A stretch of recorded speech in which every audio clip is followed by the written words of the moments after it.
En entrant, en partageant, comme on dit, au Koti, au Kaboli. Bonjour, Mbote Nabino, Shalom Nabino.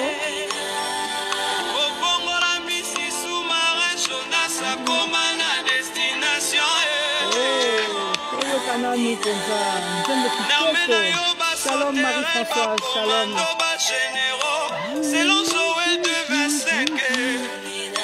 Shalom à vous tous qui entrez. Shalom.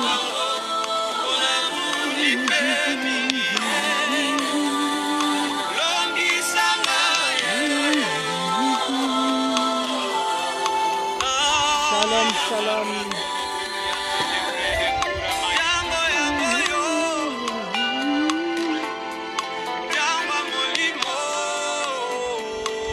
Très belle chanson du frère Joël Nkwapa. Shalom à vous tous. Shalom, shalom, peuple de Dieu. Bananzambe, shalom, shalom. Vous êtes au bon endroit, sur la bonne fréquence. Bienvenue à vous. Shalom, shalom, shalom. Shalom Bananzambe, vraiment, Nalobaki, en cotant, en partageant, au Koti, au Kaboli, vraiment, c'est très important. Tozo Kutana Lelo, Lisusu, Pona, Lisolo, Nabiso. Donc voilà. Alors, Naotala Nanou, c'est vrai que la luminosité n'est pas top, mais bon, bref, on va faire avec. Comme je disais, en cotant, en partageant. Bonjour à vous tous, Shalom Nabino. Mbote Nabino, j'espère que vous allez bien, que vous passez un excellent week-end. Nous sommes samedi, comme convenu, donc à partir, depuis déjà, Tobandi, déjà ça fait déjà, je crois, nous sommes à la 3e séance. Tobandi Penza, bah moi, émission Nabiso, fondement et soubassement. Donc, shalom à vous tous qui venez, qui rejoignez, comme on dit, le train, qui prenez le train en marche. Soyez bénis, soyez abondamment bénis. Vous êtes donc dans l'émission Fondement et Soubassement, comme je l'avais dit. Nous nous retrouvons chaque samedi à partir de 14 h dans la mesure du possible. Nous sommes là. Donc voilà, shalom à Bob Nongala, shalom à Marie-Françoise, comme je disais, Ibovi, chère, fidèle Penza, vraiment. Merci beaucoup maman, que Dieu te bénisse abondamment. C'est une joie de nous retrouver.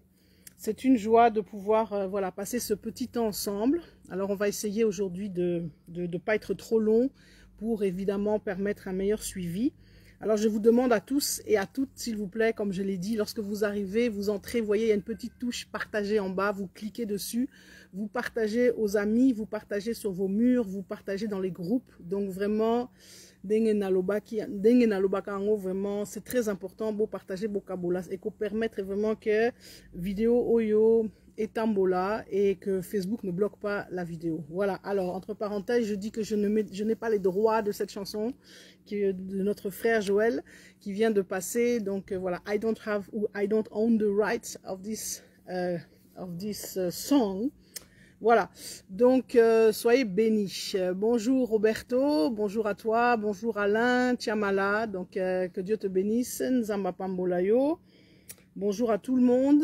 Voilà, j'espère que Bozali Malamou. Donc, comme toujours, hein, Torolo Bakaka, na lingala, na français, en fonction de l'inspiration du Saint-Esprit. Nous rendons grâce à Dieu pour vos vies. Je vous remercie d'être là. Et nous allons continuer dans notre série, les fondements et les soubassements. Voilà, j'allais dire, ce sont les fondements de la vie chrétienne, les soubassements de la vie chrétienne. Les fondements de la vérité, de la parole de Dieu, nous essayons de parler sur cela. Voilà, donc parce qu'effectivement, comme vous le savez, j'ai pas besoin de vous le dire, le monde dans lequel nous vivons aujourd'hui, Mokili à Lelo, c'est vrai que ce qui n'est pas faux. Et c'est un monde où effectivement, ma valeur est bélée, et commis penza, comment dirais-je, et commis kobunga. Pour dire ça comme ça en lingala, ba valeur est belle bunga. Yangwana, ils nécessaire que to revenir penza aux fondamentaux, to revenir na vérité, to revenir penza na comment dirais-je, de revenir à ce que vraiment est la parole de Dieu et ce que la parole de Dieu nous enseigne. C'est vraiment important. C'est le message vraiment que le Seigneur m'a mis à cœur parce que c'est un temps où justement nous sommes dans un temps total de confusion. Le faux et le vrai grandissent ensemble, comme dit la parole. La parole nous dit que l'ivraie et le bon grain grandissent ensemble et qu'il y aura le temps de la moisson où le Seigneur viendra faire la différence.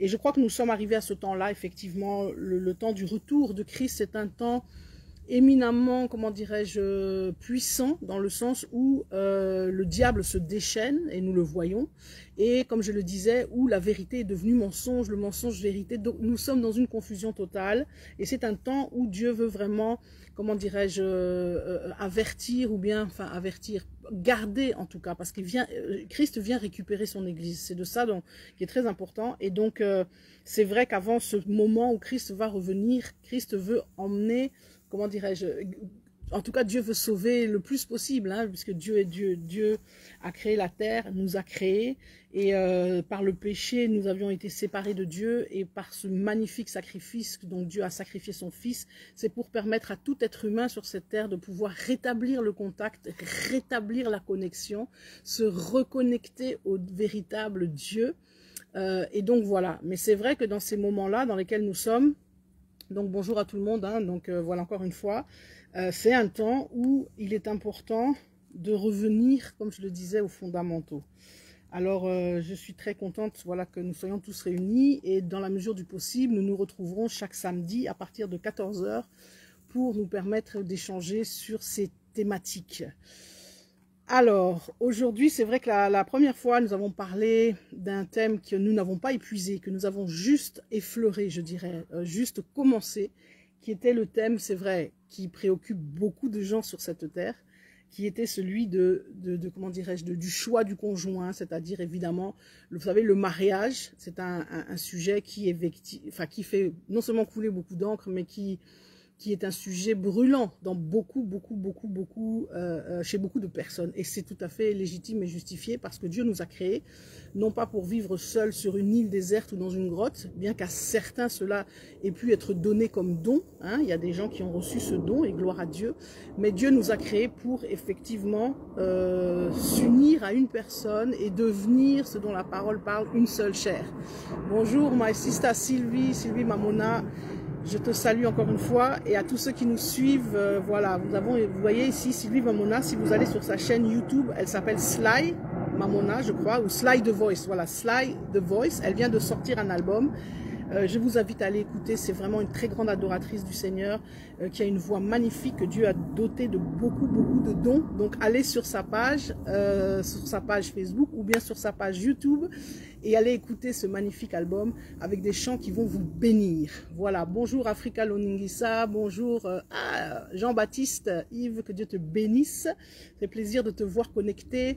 Un grand bonjour encore à ta moitié. Hein, donc vous venez de célébrer, là j'ai vu vos photos magnifiques, vraiment que Dieu vous bénisse. Boumela. Donc j'étais justement en train de dire, donc voilà, entre parenthèses, en cotant, en partageant, c'est-à-dire vous entrez, vous partagez au Koti, au Kaboli. Donc, n'a qu'au résumé, je vais essayer de résumer. J'étais en train de dire que dans notre première émission, on a parlé de cette chose importante et nous y reviendrons puisqu'on n'a fait qu'effleurer sur la problématique du choix du conjoint, le mariage, etc. C'est quelque chose dont j'aimerais vraiment qu'on s'entretienne en profondeur et qu'on ne peut pas traiter en une seule émission, en un seul direct. Donc on va y revenir sur l'amour, le mariage, toutes ces choses, toutes ces questions, pardon, toutes ces questions qui font débat, le divorce, le remariage, etc. On y reviendra. La semaine passée, dans notre deuxième émission, on a parlé, c'est vrai qu'on a un petit peu survolé, mais on a un petit peu parlé surtout de cette problématique du mensonge, comment dirais-je, de la vérité, de cette vérité qui est dévoyée, de cette vérité qui est donc, comment dirais-je, qui est travestie, de cette vérité qui est, voilà, que le mal devenu bien, le bien devenu mal. Nous avons vraiment parlé de ça, de toutes ces personnes aussi qui, comment dirais-je, de ces faux, entre guillemets, oui, prophète, homme de Dieu, femme de Dieu, etc. Enfin, on a un petit peu évoqué cela sans entrer en profondeur. Et aujourd'hui, j'aimerais vraiment... Franchement, j'étais tiraillée entre, c'est vrai, deux thématiques, mais bon, je vais choisir quand même la première qui m'était venue, enfin que le Saint-Esprit m'avait donnée. Nous allons parler justement de ce fameux passage, de cette fameuse... entre guillemets problématique pour nous, véritables enfants de Dieu, qu'on appelle l'amour du monde. Voilà, donc bonjour à tout le monde, bonjour, et en tout cas, Geneviève, Ngalula, my sister, donc bonjour à toi, Mbotenayo, bonjour Papa Léonard, sois béni, sois le bienvenu, bonjour Osana, voilà, bonjour, en tout cas bonjour à vous tous qui entrez, s'il vous plaît. Comme j'ai dit, en entrant, en cotant, en partageant, c'est-à-dire Elingi Koloba Sokokoti au Kaboli, donc voilà, donc tozo francisé lingala, donc en cotant Elingi Koloba Kokota, voilà, donc voilà pour les non lingalophones. Donc Dengena Lobaki, première émission Toloba Makamo ya moi Mobali, on va y revenir pour les thématiques moko très mozindo, donc moyen Tolobango na émission moko ezate, donc il faut vraiment tokota na mozindo nango, il faut to solo nango mpenza malamu, on va y revenir. La semaine passée, Toloba qui paye Makamo ya, comment dirais-je, Makamo ya lokuta, Makamo penza otozo mona, confusion, otozo mona, otozo vivre mikolo yo, donc mabe komi malamu, malamu et komi mabe, donc ermoko, to yebi soute, qu'est-ce que vraiment liloba lingi koloba nini bien ni neza na kati ya liloba. Donc on a un peu parlé un peu de tout ça, on a un petit peu saupoudré. Et aujourd'hui, j'aimerais que, comme je l'ai dit, Tosolola Makamoya, l'amour du monde. Vous savez, c'est très important. Alors je pense que, bon, en tout cas, vraiment, Narolobalelo, peut-être plus na français, Mais bon, peu importe. Comme je dis, Nenge Limo et Penza, Limo Santo et conduire Bisso et même à Bisso, on verra bien. Donc, l'amour du monde, c'est un point que l'on retrouve dans la parole de Dieu, beaucoup dans le Nouveau Testament, puisque c'est le Nouveau Testament qui en parle beaucoup, mais un point central, un point, j'allais dire, crucial, et qui est la clé, une des clés déterminantes pour la vie d'un véritable chrétien, d'un véritable disciple, d'une véritable personne née de nouveau. On va entrer dans les Écritures, parce qu'aujourd'hui, vraiment, on va essayer vraiment d'aller dans les textes. Mais je vais d'abord essayer comme je dis, d'introduire en expliquant que c'est lié, j'allais dire que ce qu'on appelle l'amour du monde, le fait d'être attaché encore au monde, le fait d'avoir justement de l'amour pour ces choses-là, c'est lié évidemment avec la conversion. Parce qu'en fait, lorsque vraiment on rencontre Christ, je veux dire, tout commence par une rencontre. Tant que Okutanina Anaye Sute Nanzambete, je t'assure, Mata Kita, tu peux faire ce que tu veux. C'est de la poudre aux yeux, c'est quelque chose qui n'a pas de fondement solide, c'est voilà quoi, ça vient et ça passe. Mais lorsque réellement, donc oui bonjour à toi Papa Léonard, bonjour Matos de Jorine, lorsque réellement tu rencontres Christ, il se passe quelque chose. Donc c'est comme un coup de foudre, enfin comme un coup de foudre, c'est quelque chose qui est tellement fort.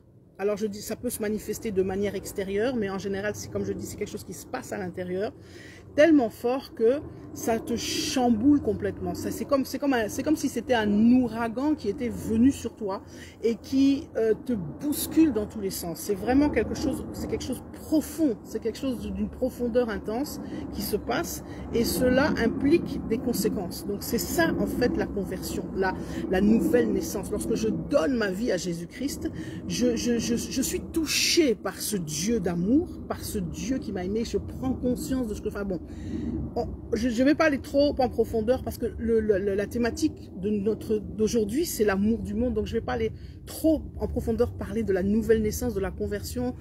Comme je l'ai dit, on en parlera aussi, ça fait partie des thématiques dont on va aborder dans cette émission. Mais donc voilà, donc pour qu'il y ait en fait séparation d'avec cet amour du monde, il faut qu'il y ait d'abord rencontre avec Jésus-Christ. Parce que quand je rencontre Jésus-Christ profondément, comme je le dis, ma vie change, tout change du tout au tout. Et à partir de là, commence un voyage, commence en fait une histoire, commence voilà quoi, un beau projet qui est cette marche, ce cheminement avec Jésus-Christ. Alors, pour réellement marcher avec Jésus, il faut avoir fait un choix. Et il faut avoir fait un choix radical. C'est pourquoi je le disais la dernière fois. On est dans un temps où aujourd'hui, le mi-figue, mi-raisin, le tiède ne peut pas subsister. La parole de Dieu nous le dit, on parle dans Apocalypse où il est dit « Je préfère que tu sois bouillant ou froid, mais les tièdes, je les vomirai. » Donc, c'est très important. Aujourd'hui, on doit être positionné. Et c'est de ça dont on avait parlé aussi la semaine passée. L'important de prendre position et d'être même radical. Radical. Donc, lorsque tu prends position, lorsque tu es radical, c'est que tu as fait un choix. Et le choix que tu as fait, c'est justement bon, dans notre terme spirituel ou dans nos jargons, comme on dirait biblique, on parle de la mort à soi-même, mourir à soi-même, crucifier sa chair, etc. Donc faire ce choix radical qui veut dire que tu décides, tu dis maintenant, ma vie ne m'appartient plus, elle appartient à Christ. C'est plus moi qui c'est plus moi qui dirige ma vie, c'est Christ. Et l'objet en fait, comme tu t'appartiens plus, c'est ça, tu es mort à toi, tu n'existes plus, tu deviens l'esclave de Jésus-Christ, ce qui veut dire que tout ce qui doit être, tout ce qui doit être l'objet de tes préoccupations, tout ce qui doit vraiment être, si tu veux, voilà quoi, tes pensées, etc., doit tourner autour de Christ. Christ est devenu ton tout. Christ, comme je le disais la dernière fois, c'est vrai, Christ c'est ta vie, Christ c'est ta respiration, Christ c'est ton élixir, Christ c'est tout, c'est tout, c'est tout, il n'y a plus rien d'autre. Donc c'est-à-dire que même à ta famille, nayo, mobali nayo, moi si nayo, bana nayo, ba noko nayo, je ne sais pas, ba masta nayo, tout ça ça, c'est terminé, c'est passé. Ça passe en second plan parce que la première chose, c'est Christ. Et donc, en fait, celui qui vraiment a fait cette étape de la nouvelle conversion, donc de cette conversion-là, de réellement de ce shift, il a fait ce choix, il a décidé de se préoccuper. La Bible parle, il y a beaucoup de versets qui nous parlent de se préoccuper des choses de Dieu. Donc, c'est-à-dire que c'est tout un fonctionnement, c'est tout un système de pensée même qui a changé. Et comme je disais, alors on va entrer justement dans les textes. Je ne peux pas, comment dirais-je, je ne peux pas être encore en Christ, c'est-à-dire me préoccuper des choses du Seigneur, aimer vraiment Jésus, vouloir lui faire plaisir et en même temps aimer et m'occuper des choses du monde. Alors, on va lire justement, il y a plusieurs passages dans la parole, n'est-ce pas, particulièrement dans le Nouveau Testament, qui nous parlent par rapport à cela. Et il y a deux textes, bon, on peut en lire beaucoup, mais on va en lire en tout cas deux. Et je vais vous les lire parce que j'aime beaucoup cette version. Donc, dans la version parole vivante, c'est une version. Hein, donc, il faut savoir, bon, je dis entre parenthèses à tous ceux qui nous suivent ici, qui ne sont pas, qui ne connaissent peut-être pas bien la parole de Dieu, qui ne savent pas de quoi on parle. On parle ici de personnes qui ont donné leur vie à Jésus-Christ et dont la Bible, c'est-à-dire ce livre qui renferme beaucoup de textes, donc il y a Ancien et Nouveau Testament, etc., est devenu la base, la référence. Donc je parle de cela. Et donc effectivement, il y a plusieurs versions de Bible, comme vous le savez.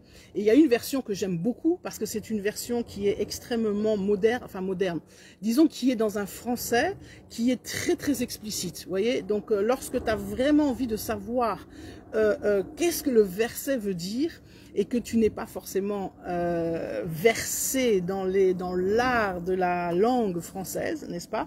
Voilà, parce que là on parle du français, vous savez que la Bible, enfin voilà, la Bible elle existe dans plein de versions. Dans la version parole vivante, c'est clair, c'est comme je dis, c'est explicite. Alors nous allons aller dans Jacques, dans le texte donc de Jacques, l'épître de Jacques, au verset 4, au chapitre 4, excusez-moi. Donc et nous allons donc lire notre texte de référence. Nous allons en avoir deux, donc le premier il est dans Jacques, et le deuxième sera dans 1 Jean, donc dans l'épître de Jean. Alors, comme je l'ai dit, Jacques, chapitre 4, au verset 4. Et je vous assure, mes amis, en tout cas, quand vous lisez ça, c'est très fort. Le texte est d'une violence. Alors, c'est pourquoi vous allez comprendre ce dont on va parler aujourd'hui. Infidèles que vous êtes. Alors, et dans la note, il est même dit, donc lorsqu'il dit infidèle que vous êtes, dans d'autres versions, dans la version courante, on parle d'adultère que vous êtes, ce qui veut dire que, en fait, Jacques compare les chrétiens qui aiment le monde à une femme adultère, ok, ou un homme adultère. Enfin, donc c'est fort. Il prend cette comparaison. Si vous savez que la pire des choses dans un mariage, le pire des péchés qu'on puisse commettre, c'est l'adultère. Donc, il compare donc ces personnes-là.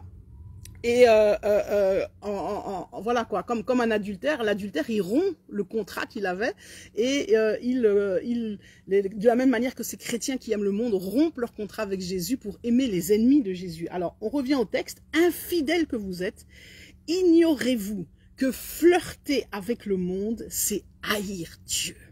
Alors mes amis, je ne sais pas si vous entendez bien, mais c'est très fort. Cela veut dire que aimer le monde, c'est haïr Dieu.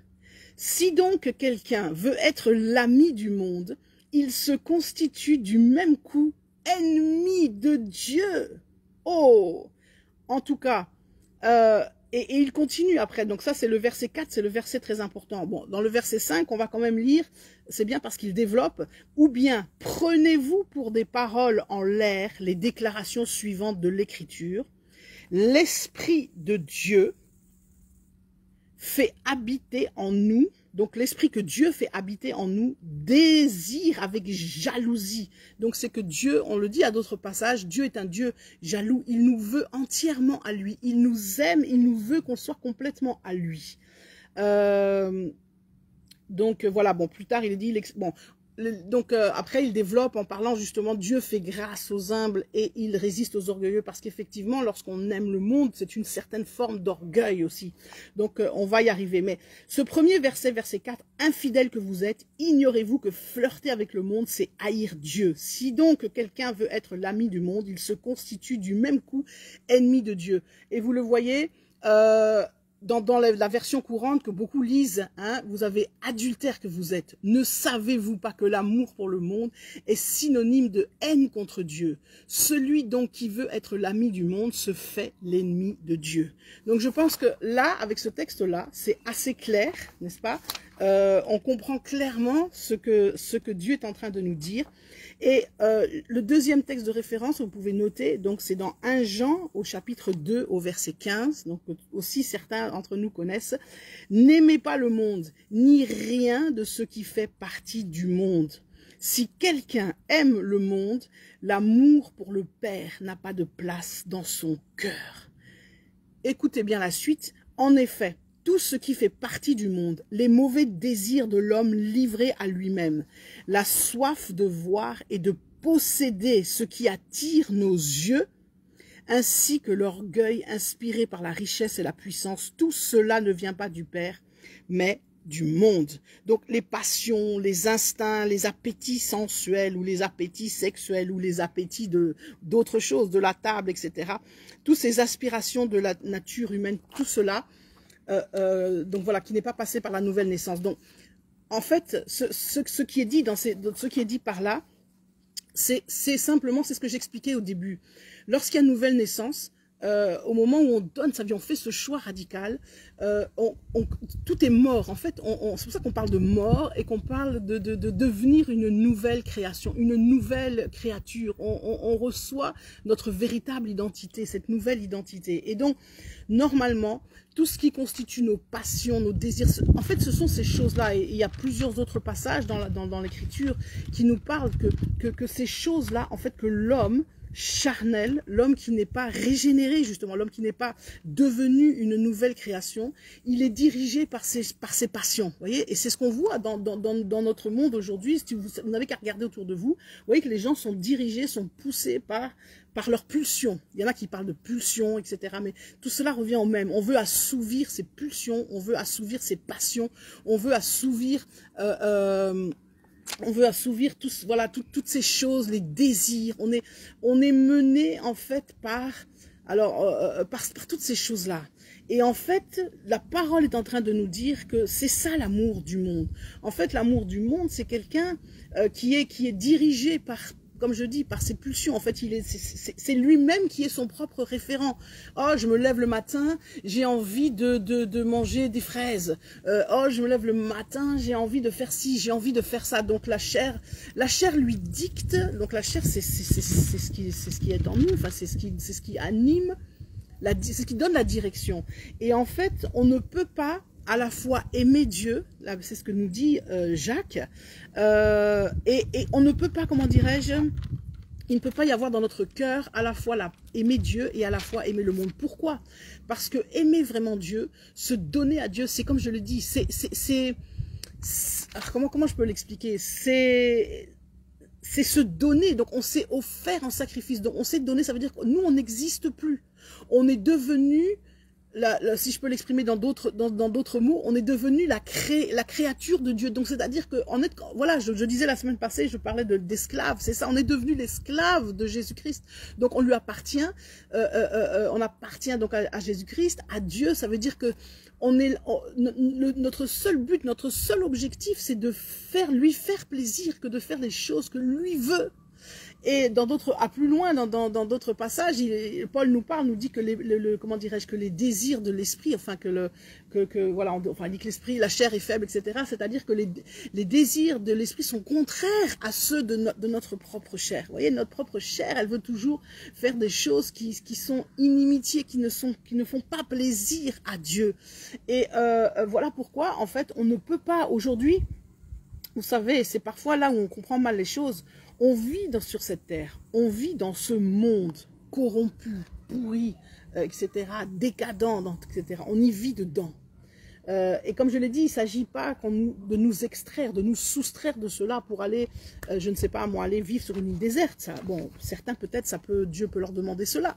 Mais d'une manière générale, nous, on nous demande d'être dans ce monde pour être cette lumière, pour être la boussole.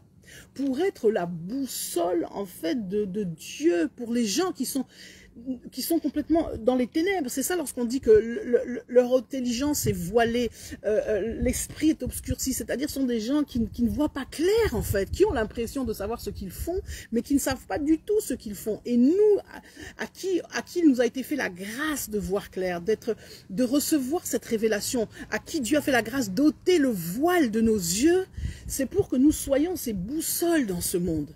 Mais je ne peux pas être une boussole si quelque chose en moi encore appartient.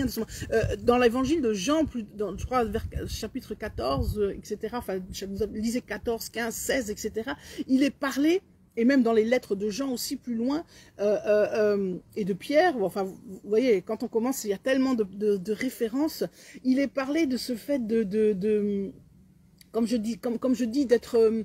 Je n'ai plus, comment dirais-je, je n'ai plus rien d'eux. C'est-à-dire que, en fait, et c'est d'ailleurs Jésus, dans l'évangile de Jean, lorsqu'il dit que c'est à cela qu'on va reconnaître que vous êtes mes disciples, parce que le monde vous haïra, le monde vous détestera. Il est même dit d'ailleurs, là, quand je disais là par rapport à Jacques, que donc voilà, que l'amour du monde est synonyme de haine contre Dieu. C'est-à-dire que le monde a détesté Jésus, le monde a rejeté Jésus, parce que le monde est sous l'emprise du malin, vous le savez, bon, on ne va pas refaire toute l'histoire biblique, mais il faut comprendre ces choses-là. Donc ce qui fait que toute personne qui appartient réellement à Christ, toute personne qui est réellement disciple de Christ, devient un ennemi, comment dirais-je, potentiel, ou un ennemi tout court du monde. C'est-à-dire que le monde...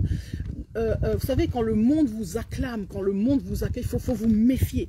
Parce que la Bible, elle nous parle plutôt du contraire. Que ceux qui sont réellement disciples, ceux qui sont réellement, comment dirais-je, qui se donnent à Christ, ils vont au contraire être rejetés par le monde. Parce que le monde a rejeté Christ. Donc automatiquement, parce que lorsque tu deviens, que tu donnes ta vie, comme je dis, cette nouvelle identité, donc c'est-à-dire qu'en fait, c'est comme si, comment l'expliquer? C'est comme s'il y avait un scanner et que le scanner, on voit plus par exemple, moi je m'appelle Claudine, on voit plus Claudine, l'identité de Claudine, mais dans le scanner on voit Jésus-Christ.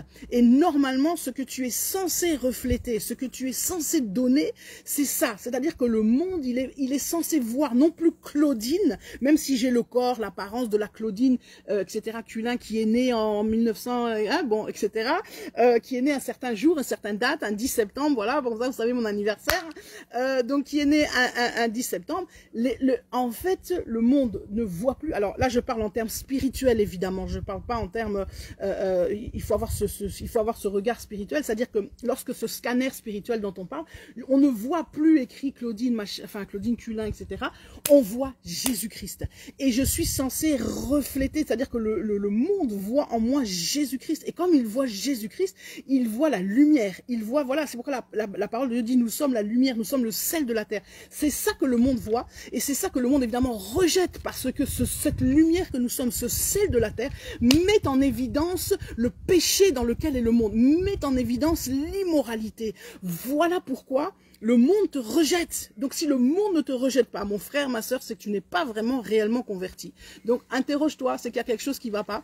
Tu n'es pas réellement, parce que le monde si le monde trouve quelque chose de lui en toi, c'est à ce moment-là, c'est pour ça peut-être que là, on va t'acclamer, etc., tout ce que tu veux, on va t'aduler, tout bon. Mais si tu es complètement à Jésus-Christ, il n'y a plus rien du monde en toi. Et il ne doit plus rien avoir du monde en toi. C'est ça véritablement, comment dirais-je, la nouvelle naissance, enfin, la conversion, le véritable chrétien. C'est ça qui manque aujourd'hui, parce qu'aujourd'hui, évidemment, il y a trop peu. Il y en a, je dis pas qu'il y en a pas, sinon ça serait très grave, mais il y en a trop peu. Et voilà pourquoi aussi Christ nous exhorte à vraiment être, comme je dis, à être vraiment ces vrais disciples.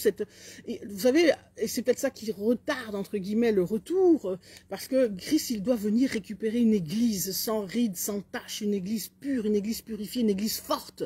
Aujourd'hui, c'est pas le cas.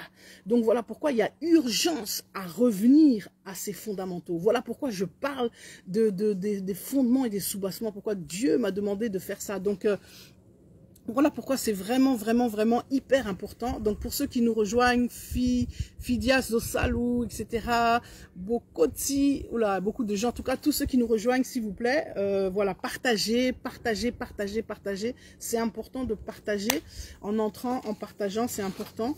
Parce qu'il faut comprendre ces choses-là. Il faut comprendre l'importance de ce que c'est être véritablement disciple de Christ, de ce que c'est être chrétien en fait. Chrétien, c'est pas une dénomination. Chrétien, c'est pas ouais, je suis chrétien parce que voilà, c'est pas être la fanatique d'un pasteur ou de je ne sais quoi. Non, chrétien, c'est réellement ce fait que je suis disciple de Christ. Et lorsque je suis disciple de Christ, comme j'ai dit, en moi normalement, il ne peut plus rien avoir en moi. C'est-à-dire que mes désirs aussi doivent avoir changé. Mes désirs ne doivent plus être comme avant. Avant, ouais, j'aimais, je sais pas moi. Bon, moi, par exemple, j'ai un problème avec la nourriture, ok? C'est un péché, les excès de table, vous voyez? Et je me bats avec ça.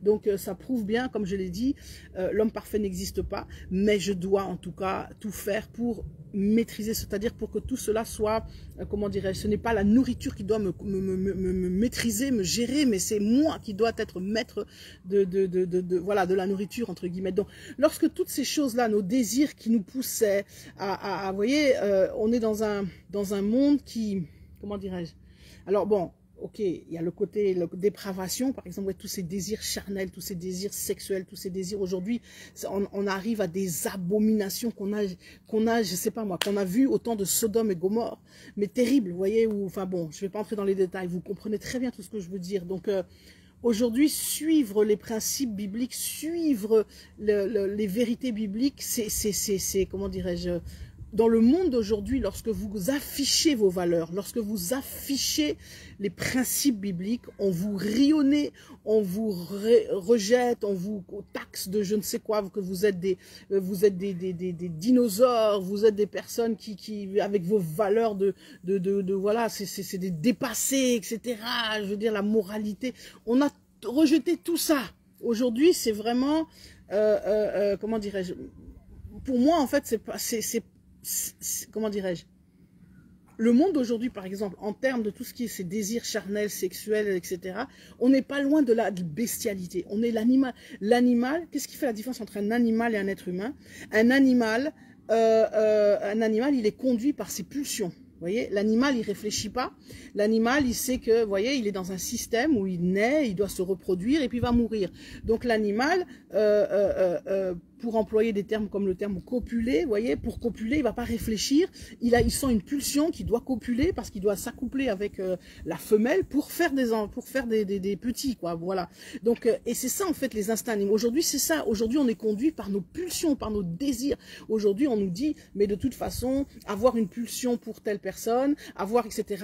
Bon, alors déjà, les pulsions contre nature, dont parle la Bible, dans lesquelles nous sommes, un homme avec un homme, femme avec une femme, etc., ou les pulsions des adultes avec des enfants, avec des animaux, enfin, vous voyez, ça, c'est qu'on est complètement dans l'horreur et dans l'abomination, mais on vous dit qu'aujourd'hui, ça, c'est normal. La pulsion, en fait, le désir, c'est ce qui est roi, c'est ça. Donc, si tu ressens dans ton corps le désir pour un homme, pour une femme, pour un animal, pour un enfant, pour je ne sais quoi, on va te dire que c'est normal.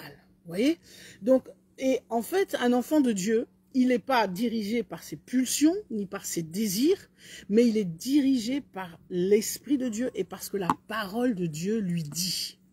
Et donc, aujourd'hui, ce qui dirige le monde, comme je vous l'ai dit, c'est les pulsions, alors que ce soit des pulsions comment dirais-je, sexuelles, que ce soit des pulsions de pouvoir, des pulsions, l'amour de l'argent, l'amour du pouvoir, l'amour de posséder les biens, etc. Vous voyez, en fait, on nous ment aujourd'hui en nous disant que le bonheur, aujourd'hui, si vous demandez aux gens, c'est quoi la définition du bonheur, beaucoup vont vous parler le bonheur, c'est quand j'ai de l'argent, quand j'ai une belle maison, quand j'ai une bonne situation sociale, quand j'ai ceci, quand j'ai cela. Alors certains ok, vont vous parler du bien-être. Ah oui, quand moi je suis bien, faut que je sois bien, faut que je sois épanoui, développé. C'est-à-dire que tout tourne encore autour du moi, le moi. Je dois me sentir bien, je dois me sentir épanoui, je dois tout faire pour que, alors, etc. Et puis on vous emmène dans les mensonges et des choses, tout ce que vous voulez, des nouvelles,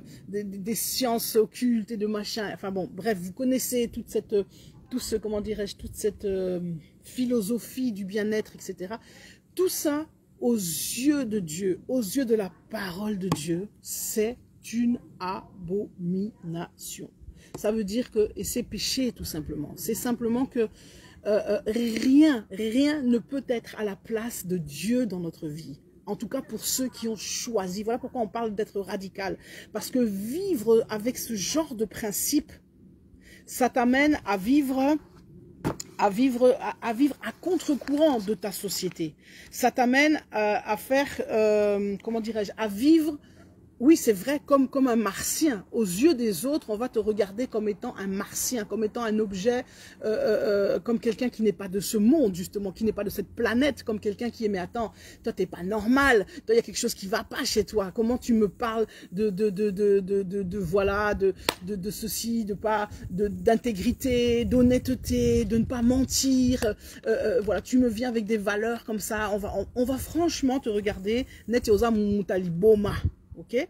Et pourtant, ceux qui sont des véritables disciples de Christ, ils doivent, comment dirais-je, affirmer leur différence dans ce sens-là, dire oui, eh bien tant pis, même si je suis le dernier sur terre, à vivre avec ces valeurs, à prôner ces valeurs chrétiennes, même si je dois être le dernier, même si toute la population du monde entier fait le contraire, moi je reste ferme. Et c'est de plus en plus difficile dans le monde d'aujourd'hui de rester ferme, de rester accroché à ces valeurs parce que tout part à l'autre veau, tout part à volo, comme on dit autour de soi, ce qu'au tali pensa gauche, au tali droite, au monica ka désordre, na désordre, mais yo siko, yo soko za mwana nzambe, faut tika la ferme pensa na vérité na yo, faut tika la pensa enraciné. Et c'est la seule possibilité d'y arriver, je vous dis, mon frère, ma soeur, de par toi-même, sokolingo salango de toi-même,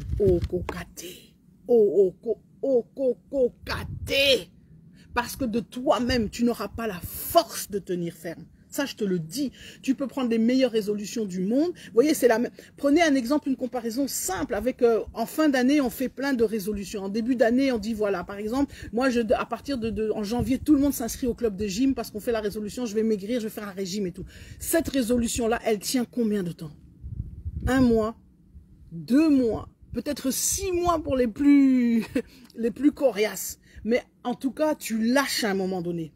Et c'est la même chose. La vie chrétienne, pour tenir ferme dans ce monde de fous, il te faut un allié de taille. Et non des moindres, qui j'allais même dire un allié essentiel, qu'on appelle le Saint-Esprit. Sans le Saint-Esprit, impossible de tenir. Voilà pourquoi il faut une communion, il faut une intimité avec Christ. Lorsqu'on vous parle de temps de prière, de temps d'étudier, ça parle surtout, mes amis, surtout l'étude de la parole de Dieu. Pour tenir dans ce monde, il faut que ces vérités dont je suis en train de vous parler, il faut que vous soyez en contact permanent, c'est-à-dire il faut les lire, il faut les revoir. Ça ne te suffit pas de lire la Bible 1 fois par an, parce que là, je t'assure que 2 mois après, ce que tu as lu, tu auras oublié. Il faut que ça soit comment dire, quelque chose de quotidien. En tout cas, moi je ne fais pas partie des gens qui vont vous donner des recettes et des machins. Oui, il faut lire la Bible 3 heures par jour, il faut se lever à 5 heures du matin. Non, non, non, non. Parce que chacun est différent. Yomoko o miebi.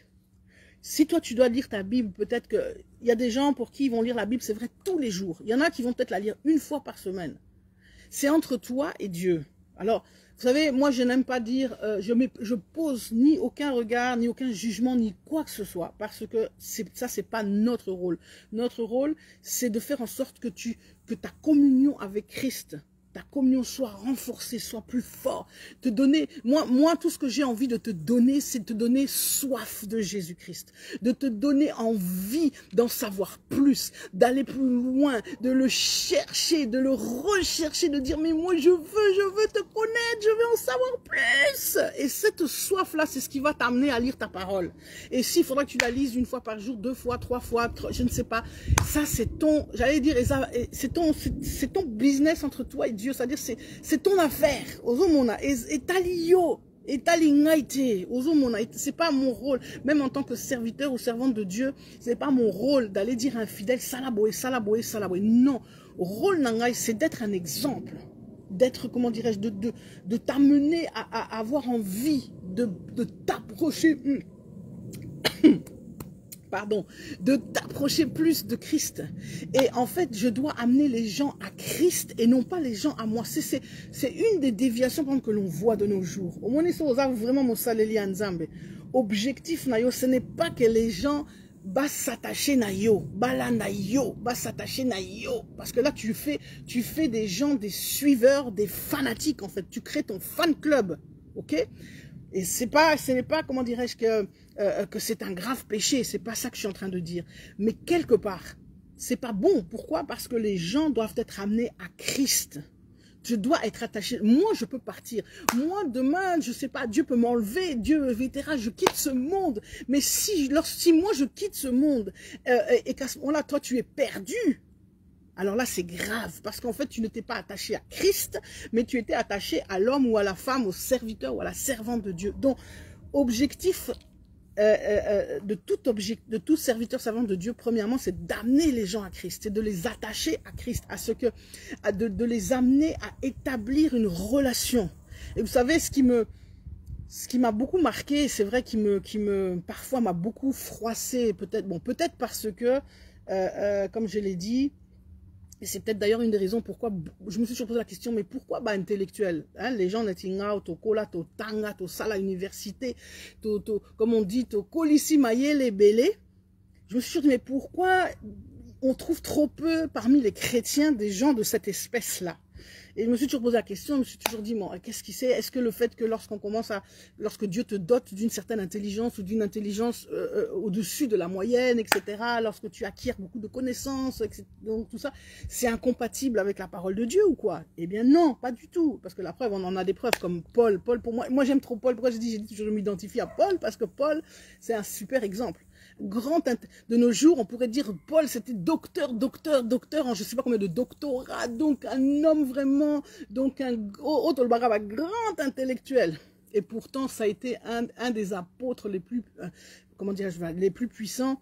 Je ne veux pas le mettre en termes de comparaison, c'est pas qu'il était plus puissant que Jean ou Pierre ou quoi que ce soit, pas du tout, mais en tout cas un grand apôtre qui a pu vraiment faire un travail énorme pour le Seigneur. Donc, c'est pas le fait d'être intelligent, d'être intellectuel, d'être universitaire, voilà, c'est le terme que je cherchais. Les universitaires ne sont pas, comment dirais-je, c'est pas antinonyme d'être universitaire et chrétien, enfant de Dieu. La preuve, c'est que les GBU, groupes bibliques universitaires, se passaient bien à l'université et non pas ailleurs. Donc bref, je referme la parenthèse. Je voulais juste dire cela parce que c'est vrai que ce qui souvent j'ai vu, j'ai rarement vu des serviteurs et des servantes de Dieu qui réellement essayent d'amener les chrétiens, enfin la responsabilité qu'ils ont, de les amener vraiment à en faire des disciples de Christ, de les amener à Christ, de les amener à s'attacher plus à Christ. Parfois, il y a beaucoup de manipulation, il y a beaucoup de choses. Bon, ça c'est une autre thématique qu'on va pas aborder parce que c'est pas comment édifiant. Vous voyez, on pourrait faire des émissions, des heures là-dessus sur oui, et tous les faux pasteurs, les machins, patati, mais en fin de compte, ça n'édifie pas. Et donc, voilà pourquoi c'est pas important de parler de tout ça. Mais ce que je veux dire par là, c'est que vraiment, ce qui est important, c'est d'avoir cette relation profonde, de s'attacher à Christ, parce que c'est ça qui va te faire grandir. Et donc, qui va te faire grandir et la parole, comme je dis, lire la parole de Dieu, étudier la parole de Dieu, c'est quelque chose qui est, comment dirais-je, c'est incontournable. C'est-à-dire que tu ne peux pas zapper ça. Sokolingi ozala na penza na relation makasi na Nzambe. En tout cas, la prière c'est une chose, c'est bien, mais par rapport à là ce que nous sommes en train de parler, je suis en train d'expliquer en tout cas de ce que c'est l'inimitié, de comment il faut haïr le monde, etc. C'est des choses que tu ne vas savoir comprendre que dans la parole. Donc, faut faire très attention à des gens qui viennent, ouais, Dieu, moi, j'ai pas besoin de lire la Bible parce que Dieu m'a révélé, Dieu me parle directement, j'ai reçois, comme disent les lariphones, kani, hein, en lari, hein, une langue qu'on parle au Congo-Brazza, ça veut dire non, niet, mensonge du diable. Alors, vraiment, il faut comprendre ces choses-là. comment dirais-je, l'étude de la parole de Dieu, la méditation. Donc, c'est pour ça que, enfin, comment dire, c'est non négociable, c'est quelque chose qu'on ne peut pas zapper. Alors maintenant, je suis pas en train de dire que tout le monde doit faire par exemple un institut biblique, etc. Ça, après, ça c'est en fonction des capacités, des choses, voilà, parce que c'est vrai que lorsqu'on commence à faire des études bibliques, à les faire comme moi, j'ai fait la faculté de théologie, j'ai fait des instituts bibliques, patati, bon, des instituts bibliques universitaires par exemple, ça demande, c'est vrai, certaines capacités, enfin, je veux dire, facultés intellectuelles, mais c'est pas ça qui est important. Enfin, je veux dire, comment dire, non, je veux pas être mal compris. C'est important, mais c'est pas ça, en fait, c'est pas le fait que tu n'aies pas fait un institut biblique ou une faculté de théologie, que tu n'aies pas une maîtrise en théologie, qui t'empêche de comprendre, de connaître les vérités. C'est-à-dire la parole de Dieu, grâce, je veux dire, merci Seigneur encore, elle est libre. Aujourd'hui, elle est, comment dirais-je, elle est accessible à tout le monde. Aujourd'hui, avec les nouvelles technologies, voilà, bon, il n'y a plus besoin d'avoir la Bible en papier. Enfin bon, moi je peux pas imaginer. Vous voyez, moi j'ai besoin encore j'ai besoin de ma parole, j'ai besoin de ma Bible. Moi, je suis encore de l'ancienne école. Donc, je veux dire par là que achetez-vous une Bible d'études et comme ça vous permettra de vraiment entrer en profondeur dans ces choses. Donc voilà, oui, bonjour Adrien, Aristide, bonjour. En tout cas, vraiment que Dieu te bénisse. Oui, c'est ce qu'on est en train de dire. On est en plein dans notre thématique, l'amour du monde. Et on a donné ces deux versets, enfin ces deux passages dans Jacques 4, donc au chapitre 4, verset 4. Et on a parlé de 1 Jean, chapitre 2, à partir du verset 15. Je vais vous donner ces deux versets de référence. Mais il y en a beaucoup d'autres. Hein. Je veux dire, on peut rentrer en détail dans tout ça. Mais je veux dire, si on pourra pas terminer aujourd'hui de toute façon le sujet. Chaque fois on essaye juste, l'objectif c'est d'essayer de faire un sorte de déclic, de faire comprendre certaines choses, voilà, c'est pas forcément d'en faire le tour complet, etc. Donc comme je le disais, en fait, lorsqu'on est réellement, comment dirais-je, comment vous expliquer, c'est quelque chose de très important. Dans ces versets qui parlent qu'on ne peut pas aimer Dieu et aimer le monde, ou bien aimer le monde c'est haïr Dieu, c'est parce que, vous savez, lorsqu'on parle d'aimer le monde, on parle de se conformer au monde. Et la conformité au monde, souvent, on ne voit que l'aspect extérieur. Vous savez, c'est pour ça d'ailleurs qu'on nous traite souvent de chrétiens d'hypocrites, et certains le sont réellement. C'est-à-dire qu'ils ont l'apparence de la piété, ou ils ont l'apparence, vous voyez, de la sainteté. Oh oui, je bois pas, je ne sors pas, j'écoute plus la musique du monde, je vais pas ceci, je fais pas cela, etc. Je ne fréquente plus les gens. Ah non, non, non, ça c'est un païen, je fréquente plus les païens. Donc en fait, on garde simplement l'aspect extérieur, mais à l'intérieur, rien n'a changé. Et c'est ça qui est profondément grave. Parce que vous savez, le Seigneur le dit, c'est pas l'extérieur qui l'intéresse, c'est l'intérieur. C'est pour ça qu'il y a dans Proverbes ce verset qui dit « Garde ton cœur plus que toute autre chose ». Moi, c'est le premier verset que j'ai reçu à ma conversion. Et à l'époque, c'était en 1994 ou en 1996, je me rappelle au GBU, j'avais reçu ce verset, je ne comprenais pas. Je me disais, mais c'est quoi? En fait, j'en comprenais pas la profondeur et l'intensité. Aujourd'hui, 30 ans après, évidemment, je comprends parfaitement ce que Dieu veut me dire. Parce qu'en fait, c'est tellement, tellement, tellement important de comprendre ces choses que c'est pas l'attitude extérieure qui importe. Vous savez, c'est pas parce que oui, extérieurement, je fais croire à tout le monde que oui, je suis saint, je vis une vie de sainteté. C'est l'attitude intérieure dès qu'on en a. Et ça, c'est très important parce que l'attitude intérieure, donc, faut savoir qu'elle trouve son origine dans le cœur. La Bible nous parle de la Genèse jusqu'à l'Apocalypse, de cette histoire du cœur.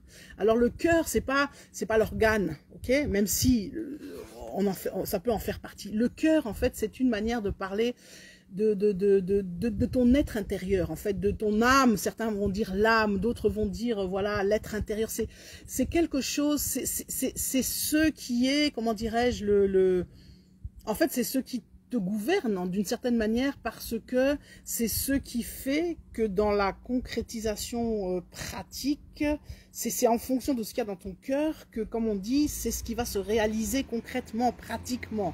Donc, c'est vraiment, vraiment important de comprendre que l'attitude intérieure face au fait de haïr le monde, au fait en tout cas de ne pas aimer le monde comme la Bible nous le recommande, dépend évidemment de ma disposition d'esprit. Donc, se trouve dans mon cœur et dépend de ma disposition d'esprit. Et en fait, il y a 3 dispositions d'esprit que l'on retrouve aussi bien en début dans Genèse 3 au verset 6 quand Satan a tenté Ève, ça rentre dans le cadre de ces 3 dispositions d'esprit, comme on le retrouve dans la tentation de Jésus-Christ. Vous savez que le diable a tenté Jésus-Christ sur 3 aspects. En fait, c'est 3 aspects dont on peut dire que sont 3 dispositions d'esprit. Et la première, c'est évidemment, comme je l'ai expliqué, la première, je l'ai dit, c'est cette, comment dirais, cette convoitise que nous avons. C'est-à-dire, je dois satisfaire mes désirs, je dois satisfaire mes pulsions, je dois satisfaire tous mes désirs physiques, donc mes envies, vous voyez. La convoitise, c'est une racine, comment dirais-je, terrible, qui est à l'origine de tous les péchés, c'est terrible, vous voyez, cette convoitise, je désire, je veux, il me faut, je dois avoir cette voiture, je dois avoir ce dernier iPhone, je dois avoir cet homme, je dois avoir cette femme, je dois avoir cette religieuse au chocolat, c'est un gâteau pour ceux qui sont pas français, qui connaissent pas, je dois avoir, voilà, vous voyez, je dois avoir ce foufou, il faut n'aller à penza, foufou, il faut n'aller, donc, la convoitise, très important. Donc, c'est la convoitise qui est dans l'homme, le fait de vouloir satisfaire ses désirs. Je dois être le premier, je dois avoir du succès, etc., etc. Alors après, il y a donc après, comment ça découle de ce premier aspect. Il y a ce deuxième aspect qui est la convoitise des yeux, comme on dit. Vous voyez, vos yeux voient quelque chose et ça vous donne envie. Ah, je vois une femme qui porte un sac Gucci. Ah, j'ai envie du sac. Donc moi aussi, il faut que j'ai le sac Gucci. Je vois le gars qui fonctionne, qui roule avec, je sais pas moi, en Porsche. Ah, en Porsche. Je vois chez les Congolais, par exemple, je vois les gens aller à Dubaï. Il faut de Dubaï. Vous voyez, la convoitise des yeux, c'est le désir et l'accumulation des biens. Donc, en fait, on est soumis au Dieu matériel. Voilà, il faut que j'ai. Et puis, donc, ce qui est important après, c'est beaucoup plus sournois.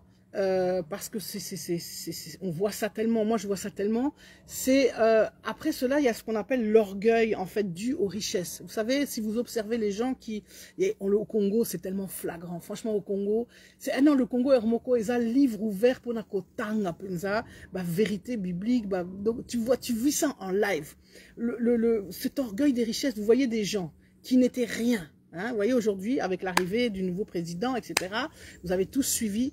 Et ça, c'est la chose évidemment qui, pour un enfant de Dieu, parfois, c'est insupportable. Parfois, c'est insupportable de voir ça, vous voyez, ces gens qui n'étaient rien hier, qui vivaient peut-être du CPAS ou qui avaient des faibles revenus, etc., ou je ne sais quoi. Enfin, vous voyez, qui vivaient dans des difficultés. Lélo, comme il a pouvoir, et tu vois la personne, elle a changé, comme il a pouvoir. Le pouvoir, c'est vrai, le pouvoir rend fou. Le pouvoir rend ivre. Le pouvoir, si tu veux, peut complètement changer un homme, un être humain, peut dénaturer des personnes. Quelqu'un que tu as connu. Et comme je dis, c'est le cas. Combien d'entre nous, on n'a pas connu des frères, nos frères, là, on était ensemble à Bruxelles, ensemble, tu vois, aujourd'hui, voilà, par la grâce de Dieu, parce que c'est toujours Dieu qui élève. Aujourd'hui, Dieu t'élève, t'as ouvert une porte, t'as donné la possibilité d'avoir accès à un certain pouvoir, et tu vois la personne qui a oublié tout qui elle était. Donc, elle est devenue, comme on dit, à Kotiliboma. Et à cause de cela, tu vois cette personne, comment dirais-je, l'orgueil. Vous voyez, c'est des gens qui se permettent tout, qui se croient tout permis, parce qu'ils pensent que vous voyez, c'est cette ivresse de penser que le monde est à mes pieds, que je peux faire ça, et je peux faire tout et n'importe quoi. Et on a vu ces dérives-là au pays, des gens qui traitent, mais c'est terrible, c'est une abomination, c'est un piège du diable, terrible, terrible, terrible. Et on devient donc obsédé par son statut, par son importance. Et vous voyez malheureusement tous ces aspects-là qui sont des aspects, comme je dis, qui sont des attraits du monde, qui sont des caractéristiques du monde. Vous voyez toutes ces choses dans l'église aujourd'hui. Je vous disais la dernière fois, le monde est entré dans l'église et nous voyons ça. Combien nous voyons par exemple des hommes ou des femmes de Dieu, pareil, parce que Dieu les a élevés, parce que Dieu leur a donné une grande onction, etc. Et c'est tellement important de veiller sur ça. Ça fait partie des choses en tant que serviteur de servante de Dieu. Tu dois prier tous les jours que Dieu te préserve. Parce que c'est une tentation forte que d'un seul coup, tu commences à être imbu, comme on dit, de toi-même. Tu es imbu de ta personne. Ok? C'est-à-dire que ozo kanisake okominzame. Et ça, c'est le danger. C'est un des pièges dans lequel le diable aime faire tomber. Vous savez, le diable, comme je le dis, c'est un rusé, c'est un malin. Il obtient et il fait tout par ruse, par tronquerie, par le fait de manipuler, de transformer, comment dirais-je, comme il ne peut pas créer, parce qu'il est impossible, il est incapable de créer quoi que ce soit, il essaye d'obtenir tout en imitant, en trompant, en rusant. Et c'est une illusion, c'est le plus grand vendeur d'illusions. Le diable, il est mauvais. En tout cas, vraiment, tu ne peux même pas... en tout cas, un véritable enfant de Christ, disciple de Christ, doit haïr. Ne peut pas aimer Satan, c'est impossible. Et comme on dit, c'est le père du mensonge. Et comme on dit que, justement, par la chute de Adam et de Ève, nous avons vendu notre droit, comment dirais-je, notre pouvoir sur le monde à Satan. C'est-à-dire que c'est pas pour rien qu'on dit que Satan règne, le monde lui appartient. Et c'est pas pour rien d'ailleurs qu'il a tenté Jésus en disant ça. Si tu me suis, si tu fais ce que je te dis, je te mets le monde à tes pieds, je te donne ceci, je te donne cela. Donc comme il règne sur le monde, ce qui fait que tu ne peux même pas avoir... Il n'y a pas à discuter, il n'y a pas à négocier, il n'y a même pas à avoir une attirance, quoi que ce soit. C'est impossible, tu dois haïr Satan. Et il est rusé, il est tellement rusé que... Voilà pourquoi il faut beaucoup prier. Voilà pourquoi il faut être, comme je dis, il faut être enraciné dans la parole, il faut être enraciné dans la prière, dans cette communion avec le Saint-Esprit. Parce que c'est ça qui te protège, qui te garde des assauts, vous voyez, comme je l'ai dit. Et ces trois choses dont je parle sont tellement importantes parce que ce sont ces choses qui, en fait, t'amènent à garder, à entretenir, si tu n'as pas donc réglé ces trois aspects, ce sont des portes ouvertes, c'est que tu vas entretenir cet amour du monde. Et on te demande encore une fois de la Bible, la parole est claire par rapport à ça. Tu dois haïr le monde. Et quand je dis haïr le monde, vous comprenez, c'est pas le fait que je n'ai plus le droit d'admirer la création de Dieu, un beau tableau, je ne peux pas me faire plaisir parce que je vais au restaurant faire un bon repas. Non, c'est pas ça. C'est pas ça. Ça veut pas dire que tu dois maintenant t'enfermer chez toi ou comme je l'ai dit, je ne sais pas où, dans une grotte, te mettre un sac de pommes de terre sur toi. Non. Mais ça veut simplement dire que dans le fond de ton cœur, ce qui compte le plus, ce n'est pas le fait que je me sois bien habillée, le fait que j'ai pu m'acheter un sac Gucci, le fait que, je sais pas moi, j'ai pu faire une superbe fête dans un très beau local, c'est pas ça qui compte. C'est Christ, c'est cet amour de Christ, c'est cet amour du Seigneur, c'est ça qui doit prévaloir dans ton cœur. Vous savez, c'est le fait de, comme je l'ai dit, c'est le fait de obéir à Christ. Si à un moment donné, tu as le choix entre aller te faire un bon resto et aller prier pour quelqu'un, le Saint-Esprit te dit, va prier pour telle personne. Tu dois même pas hésiter en train de dire, ah non, mais tu comprends, là aujourd'hui, j'avais pris rendez-vous pour aller manger dans le super resto avec des potes. Je voulais me faire une super resto, c'était prévu. Non. Ça veut dire que là, il n'y a même pas d'hésitation. Ça veut dire que ce qui prime, c'est le fait de « Ah non, non, non, je dois aller prier pour la personne que Dieu m'a demandé, enfin pour laquelle Dieu m'a demandé d'aller prier. » Donc, vous voyez, l'amour de Dieu, lorsque tu aimes profondément Christ, cet amour du monde dans lequel tu as vécu, dans lequel on a tous, beaucoup, on a vécu, grandi, parce qu'on n'est pas né, on ne naît pas, comment dirais-je, chrétien, je dis souvent, on devient chrétien, parce qu'il faut qu'il y ait, pour donner sa vie à Christ, pour qu'il y ait cette nouvelle naissance, il faut qu'il y ait un processus. Donc voilà pourquoi on baptise pas des enfants, enfin des bébés, des choses comme ça. Donc personne ne naît chrétien. Donc ce choix-là, faut réaliser, et c'est avec ça que je m'arrêterai aujourd'hui, parce que voilà, ça fait déjà un bon bout de temps qu'on parle.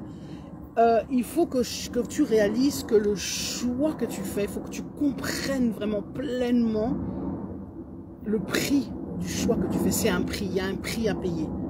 Choisir Christ Moutako Sayote, c'est un prix à payer. Au Lingate, il y a un prix à payer.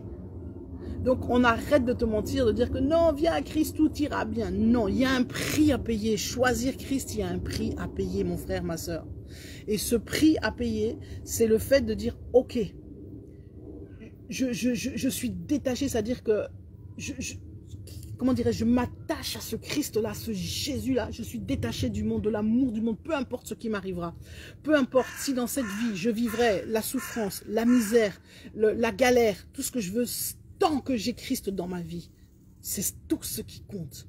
Et je vous assure, c'est quelque chose qu'il faut le vivre pour le croire, mais je peux vous assurer que tous les biens de cette terre, toutes les plus belles choses, les richesses, tout ce que vous voulez ne vous donnera jamais un élément fondamental. Qui est l'élément fondamental pour vivre? C'est la paix du Christ, comme on dit, la paix. Vous savez, quand vous donnez votre vie à Jésus-Christ, vous devez prendre conscience que vous faites un choix radical, que vous vous séparez du monde, que c'est terminé maintenant, comme je vivais avant, ma manière de vivre et tout. J'ai choisi de suivre Christ, ça veut dire que j'ai choisi d'accepter tout ce qui va arriver dans ma vie, que tout ce que Dieu va me demander, etc. Et que, mais en retour, ce que j'ai, et c'est ça la différence, c'est que je reçois cette paix. C'est-à-dire que même quand je traverse, comme on dit, la vallée de l'ombre de la mort, sa houlette et son bâton me rassurent. Ça veut dire que tu sens vraiment sa présence, tu sens sa paix. Et ça n'a pas de prix, mon frère. Ça n'a pas de prix. Même la plus belle villa à Dubaï, même si tu avais un jet privé, même je ne sais pas quoi, si tu étais le plus riche de cette terre, ça ne t'apportera jamais ce que Christ t'apporte. Et ce qui est bien, et ce qui est formidable, c'est que Christ, et ça, c'est un mensonge que j'aimerais aussi relever, parce qu'il faut que les chrétiens comprennent que donner sa vie à Christ, donner sa vie à Jésus-Christ, le suivre, l'accepter, faire ce choix radical, ça veut dire d'accepter d'être son esclave. Donc, ça veut dire que Dieu, il a un projet, il a un plan pour toi. C'est-à-dire que peut-être que Dieu va pas te destiner à avoir, je sais pas, des biens, d'être riche, d'avoir je sais pas quoi, d'être milliardaire. Il t'a peut-être pas destiné à ça. Il faut que tu sois capable de dire amen. Dieu t'a peut-être destiné à avoir juste une caravane, parce qu'il va te demander par exemple de sillonner la terre. Il va te dire, toi tu vas te déplacer, toi tu vas bouger, toi tu vas aller je sais pas où. Donc Dieu n'a pas son d'à côté. Tu n'auras pas de maison, tu n'auras pas de villa, tu n'auras pas une belle voiture qui t'attend devant la maison. Tu auras peut-être juste une caravane ou un sac à dos. C'est peut-être que ça, c'est ce à quoi Dieu te destine. Il faut que tu sois capable de dire amen. Qu'on arrête de mentir et de faire croire aux gens que venez à Christ et tout, voilà, vous allez devenir riche, vous allez devenir milliardaire. Tout le monde n'est pas destiné à être président de la République ou à être ministre, à être millionnaire ou je ne sais quoi. Non! On est destiné d'abord à être des esclaves de Jésus-Christ, à faire ce quoi Dieu nous demande de faire, c'est-à-dire d'être une lumière. Dieu me demande d'être une lumière là où je suis, que je sois appelé à son service comme les ministres, les serviteurs, les servantes de Dieu que nous sommes, ou bien que je sois appelé à être médecin ou avocat ou balayeur de rue, ou je sais pas moi, assistant social ou technicien travaillant chez Renault, ok, ouvrier chez Renault, que je sois appelé à ça ou à autre chose. L'essentiel, c'est que là où je suis appelé à être, je dois être cette lumière, ce sel de la terre. C'est tellement important. Et ce mensonge, c'est un fin mensonge de faire croire que, comment dirais-je, comme je vous l'ai dit, c'est extrêmement pernicieux. Je vous dis, le diable, il est tellement mauvais. On dit toujours que le diable se cache dans les détails. Il y a une parole qui dit ça comme ça dans le monde, et c'est tellement vrai parce que c'est pernicieux ce mensonge, vous voyez. Ce n'est pas que Dieu est contre, comme je vous dis, la richesse, l'élévation, tout ce que vous voulez, voilà, tout ce qu'on entend de nos jours dans certaines églises où on vous dit, voilà, viens à Christ, et puis ta vie et tout, voilà, c'est fini, tu vas être ceci, tu seras l'homme le plus grand, le plus fort, le plus merveilleux, voilà, tu vas remplacer, tu seras président de la République, tu seras ceci, tu seras cela. Non, venir à Christ, c'est de réaliser que les systèmes, les schémas du monde ne font plus partie de mon ADN, ne font plus partie de ma structure, je vis selon d'autres schémas, d'autres structures. Donc, c'est-à-dire tout ce qui conditionne, tout ce qui, comment dirais-je, tout ce qui est le soubassement de la manière dont les gens vivent sur cette planète, dans cette société, Moi, ce n'est plus mes soubassements. Donc, mon objectif, c'est plus de me lever, de venir au monde pour, comme je dis, qui est l'objectif de tout le monde, c'est-à-dire je viens au monde pour avoir une femme ou un mari, des enfants, une famille, un job, une maison, etc., un bon salaire afin que je puisse partir en vacances. C'est plus ça qui est mon soubassement. C'est plus ça qui conditionne ma vie. Ce qui conditionne ma vie, c'est d'être l'esclave de Christ, c'est-à-dire de le servir, de faire tout ce qu'il attend de moi. Vous voyez, la Bible dit que celui qui s'occupe dans Matthieu là, de mes affaires en premier, moi je m'occuperai du reste. Et pourquoi on voit tellement peu de témoignages de ce genre de choses? Parce qu'il y a tellement peu d'hommes et de femmes de Dieu qui vivent réellement selon les principes bibliques. Je vous assure, mes amis, je vous dis ça, c'est une grande vérité. Vous verrez ce que je suis en train de vous dire dans la vie des gens, parce que moi ce passage, je crois, c'est dans Matthieu 6, hein, si mes souvenirs sont bons, je vais aller vérifier, on va aller voir tout de suite, parce que ça, c'est quelque chose qui m'interpelle, mais grave, et qui doit nous interpeller, vous aussi. Voilà. Bon, donc voilà, donc c'est bien dans Matthieu 6, on va lire à partir du verset 19, et je vais vraiment vous laisser avec ça. Ne vous amassez pas des trésors sur la terre où les mythes et la rouille détruisent et où les voleurs percent les murs pour voler. Mais amassez-vous des trésors dans le ciel où les mythes et la rouille ne détruisent pas et où les voleurs ne peuvent pas percer les murs pour voler. En effet, là où est ton trésor, là aussi sera ton cœur, etc.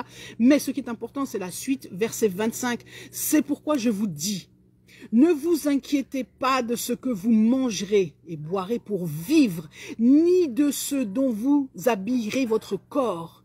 La vie n'est-elle pas plus que la nourriture et le corps plus que le vêtement? Regardez les oiseaux du ciel, etc. Ils ne sèment pas, ils ne moissonnent pas, ils n'amassent pas dans les greniers, etc. Et votre Père Céleste les nourrit. Ne valez-vous pas beaucoup plus qu'eux? Qui de vous, par ses inquiétudes, etc., etc., pourquoi vous inquiétez au sujet du vêtement, ou du boire, ou du manger, ou toutes ces choses, comme je vous dis, dans lesquelles le monde est? Est-ce que, qui de vous, etc., pourquoi vous inquiétez? Regardez comment les plus belles fleurs des champs, etc. Cependant, je vous dis, etc., si Dieu, donc je saute parce que bon, c'est long, si Dieu habille ainsi l'herbe des champs qui existe aujourd'hui et qui demain sera jetée au feu, ne le fera-t-il pas bien plus volontiers pour vous, gens de peu de foi? Donc, et continue, ne vous inquiétez donc pas et ne dites pas que mangerons-nous, que boirons-nous, avec quoi nous habillerons-nous? En effet, tout cela, ce sont les membres des autres peuples, donc ou bien du monde, des païens. Dans d'autres versions, il est parlé des païens qui le recherchent. Or, votre Père Céleste sait que vous en avez besoin. Ok?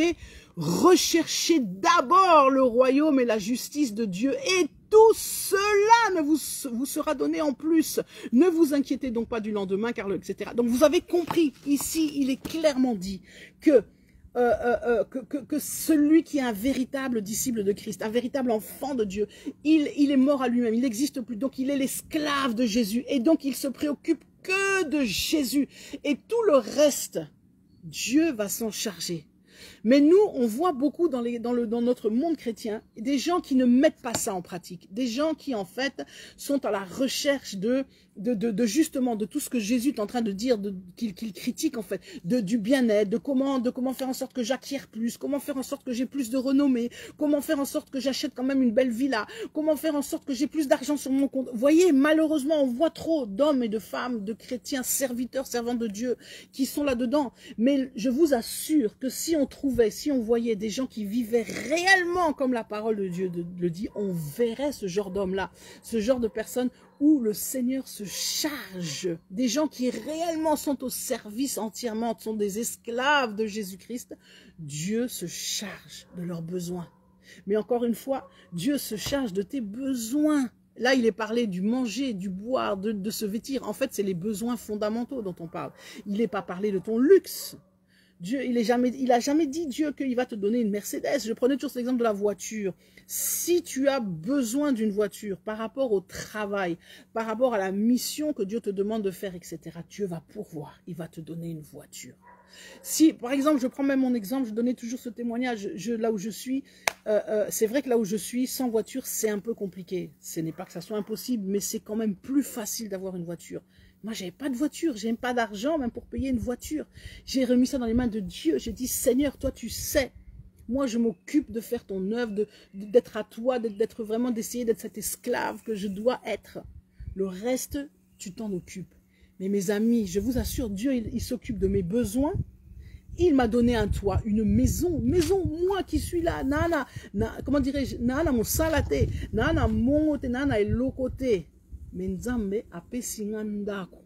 Ok, au travers, c'est vrai, par canal, il y a famille nanga, pour il y a, comment dirais-je, il y a ndaka koko nanga, etc. Donc, nana droit, il y a refanda nandako. Ça veut dire que donc c'est pas à moi, c'est pas moi, je ne possède rien. Est-ce que vous comprenez ça? C'est ça ce problème. Moi je ne possède rien, aucun bien, mais j'ai tout ce qu'il faut pour vivre. Donc c'est ça, cette grâce de Dieu. C'est de ça dont Dieu parle dans Matthieu 6. C'est-à-dire que, et si kana fandaka, eza bien, eza ndako, eza kitoko. Je suis pas dans un studio, bien, na bana mi balé, donc talana no sikoso, il fallait na fanda, je ne sais pas, na 10 mètres carrés ou na 20 mètres carrés, c'est eza mon boulot. Djamba pa molinga na nenga pesinga esika ya kolala, mais na nenga bien, voyez? Naza na ndako, mais ça ya ngaite, nazo posséder, parce que la Bible parle, c'est pas important de posséder. Mais na couvert, na besoin de voiture, na voiture on a zo tambola nango eza ya ngaite, ngante propriétaire ya voiture wana.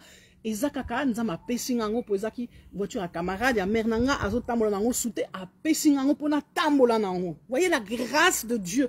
Dieu passe par le canal des hommes, que ça soit par, ça peut être un étranger, ça peut être un membre de ta famille, ça peut être un ami, ça peut être n'importe quoi, pour, comme on dit, te bénir. Mais pas pour te bénir, comment dirais-je, exactement pour avoir, pour posséder, vous savez, et c'est ça dans lequel beaucoup de chrétiens sont tombés, dans cette mensonge, je dois posséder. Oh, moi, je dois posséder, je dois être propriétaire d'une maison, je dois être propriétaire d'une voiture, je dois être propriétaire d'un iPhone 13, je dois être ceci, je dois. Ce qui est le kuta. La Bible dit pour ceux qui sont réellement disciples de Christ, tu dois t'occuper à être simplement, comment dirais-je, à faire la volonté, comme je veux dire, de Dieu. Et Dieu se chargera du reste. Et ceux qui vraiment vivent comme ça, ils vont l'expérimenter. C'est-à-dire qu'ils vont expérimenter des choses. C'est là où justement les gens s'interrogent. Je dis, mais c'est pas possible. Mais comment? Mais c'est là où vraiment tu deviens un scandale pour les gens du monde, pour les païens, parce qu'ils se disent, mais c'est pas possible. Moi, pour avoir cette maison, j'ai trimé ou je sais pas quoi. J'ai dû travailler comme je sais pas possible pour être propriétaire. Tu vois, les gens qui toute leur vie se battent pour obtenir quelque chose, pour être possesseur de quelque chose. Alors que, comme je l'ai dit, lorsque tu appartiens, comme on dit, c'est ça être enfant de Christ, c'est-à-dire que la Bible dit que le monde, c'est vrai même si le monde est sous l'emprise du mal, du diable, mais c'est quand même Dieu qui a créé toutes choses. Donc le monde appartient à Christ, toutes les choses, la richesse, l'or, l'argent appartient à Christ. Et si tu es réellement son disciple, mais toutes ces choses-là, donc comme je dis, dont tu as besoin, il va s'en occuper. Et c'est comme ça aussi que l'apôtre Paul vivait.